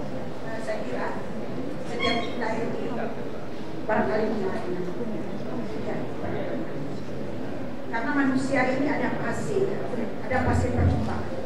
Jadi juga ada perkembangan yang dilalui oleh manusia ini. Mulai dari dia di dalam rahim ibunya, 9 bulan di dalam rahim ibunya, kemudian dia lahir, balita, remaja, dewasa dan kemudian pendidikan juga harus diberikan ya. Semenjak di dalam kandungan secara psikologis, kemudian PAUD tadi dibicarakan semenjak PAUD itu, karena PAUD itu kalau boleh dikatakan secara psikologi individu yang tiganya 1003. Jadi fondasi dasarnya itu kita bangun rumah pendidikan. Namanya nanti adalah pendidikan dan informal. Ya, pendidikan informal, role modelnya adalah orang. Kalau anaknya menjadi ini harus menjadi hebat, role model juga. Karena perilaku individu setelah dia remaja atau dewasa, nah itu adalah cermin daripada cermin dari. Nah, pendidikan karakter tadi juga saya lihat di dalam pendidikan karakter itu juga dibangun semenjak kita di dalam rahim sekali, bukan setelah kita ada. Jadi di dalam rahim. Karena kenapa kita seorang anak atau seorang individu itu jujur dalam berkata, bertanggung jawab, mempunyai sifat religi yang sangat dalam, mau berbuat baik, itu kita bangun sejak setelah keluar dari rahim ibunya, kemudian baru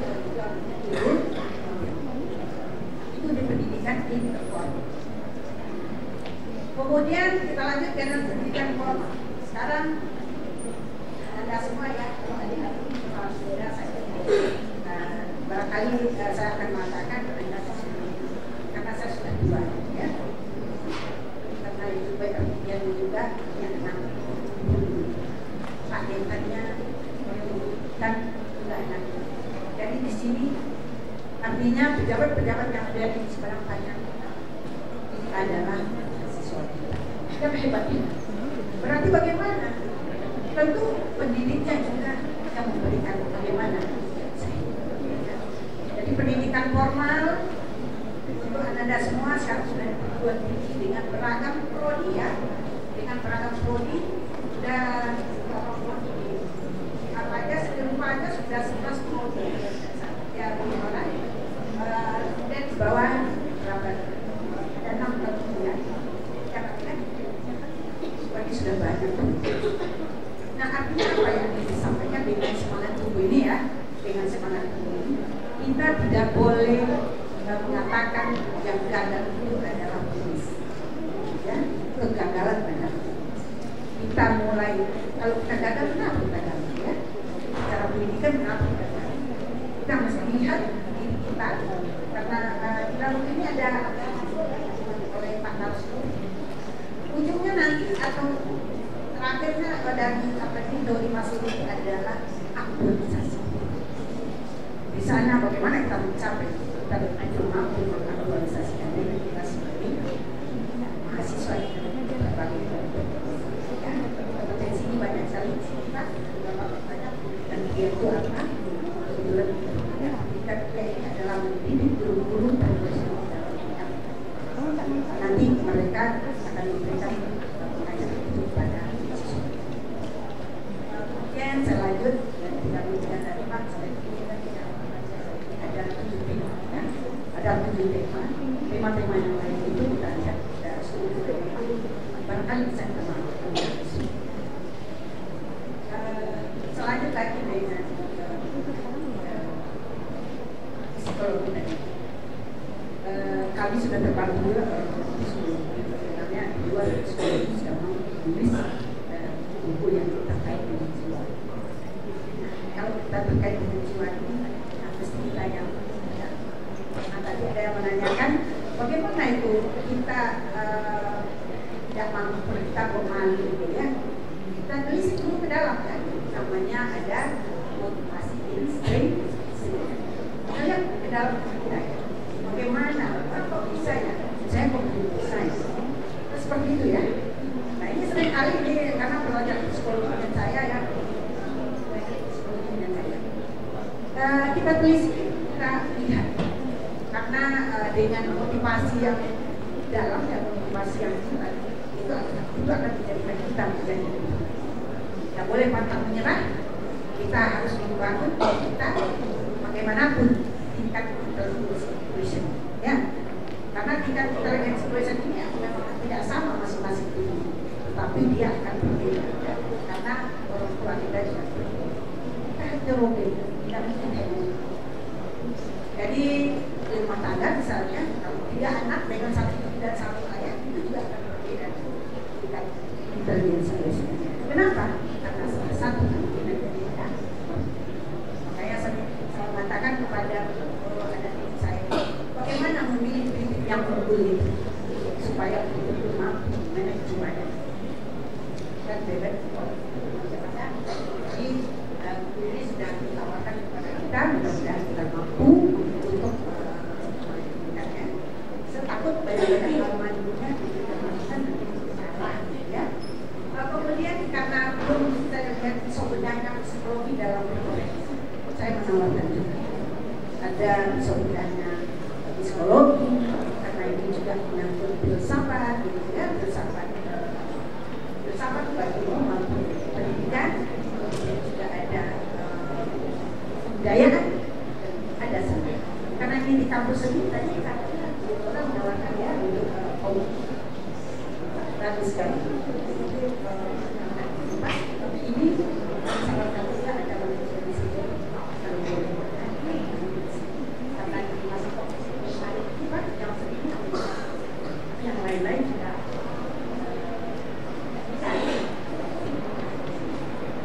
bisa mengkategorikan mahasiswa dalam hal dengan basic bisa dicapai.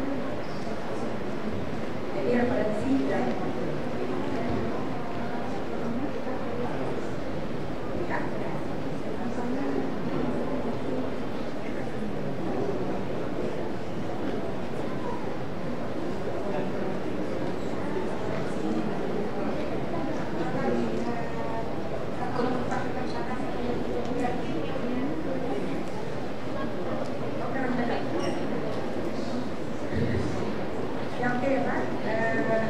jadi psikologi ini kan banyak yang pasti kita karena di dalam tulisan beliau ini ada psikologi kepribadian, ada psikologi perkembangan yang beliau bicarakan, ada psikologi persepsi, ada psikologi sosial, ada psikologi pendidikan, dan ada psikologi karakternya atau pendidikan. Kemudian juga bersama tentang akan bicara juga.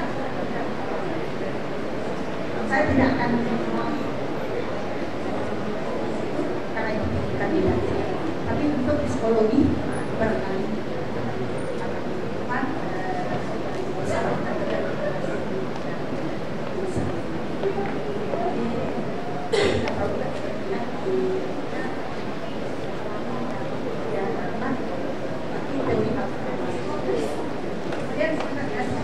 ada teori kognitif.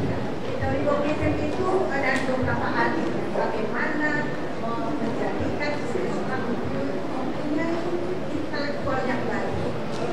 Jadi mulai dari sana. Kalau intelektualnya sudah bagus, berarti nanti kepribadiannya akan mendorong ya. Jadi di situ kepala banyak-banyak baru kita bersikap lebih baik. Ada teori indah optimistik, kemudian ada juga teori behavioristik, kemudian ada juga teori iman. Nah ini bisa dikelola. Nah sudah ada dalam tulisan beliau sudah. Cuman karena saya orang psikologi saya lihat dari itu sudah selesai. Sehingga kita membaca terus ya kalau ini untuk bertahun-tahun. Nah barangkali itu saja. Masukan sebagai penantang. Sekian saja, banyak maaf.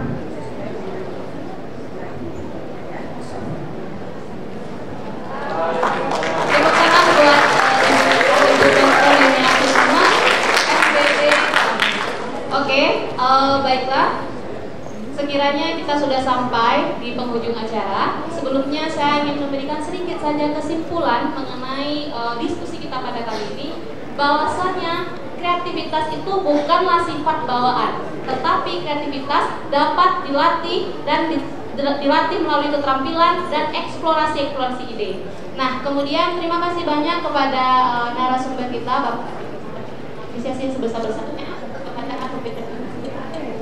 Nah, selanjutnya tidak lupa juga apresiasi kepada Bapak Ibu dosen, mahasiswa-mahasiswi yang telah aktif, yang telah antusias menyimak kuliah umum kita pada hari ini. Bapak, saya ada sedikit pantun ya Bapak, buat penutup. Boleh? UWR?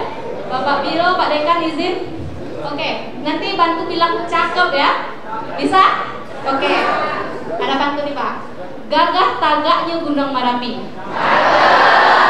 tampak jaleh dari kampus isi. Terima kasih Bapak Deddy Mahardi, sungguh luar biasa dan menginspirasi. Oke, sekali lagi terima kasih banyak. Saya selaku moderator Helsi Zulfan Ramadhani pamit undur diri, mohon maaf atas kesalahan dan saya kembalikan kepada MC. Assalamualaikum warahmatullahi wabarakatuh.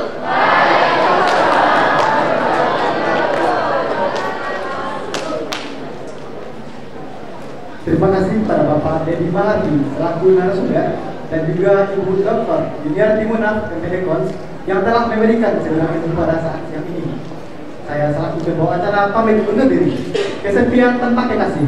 Cukup sekian dan terima kasih. Assalamualaikum warahmatullahi wabarakatuh.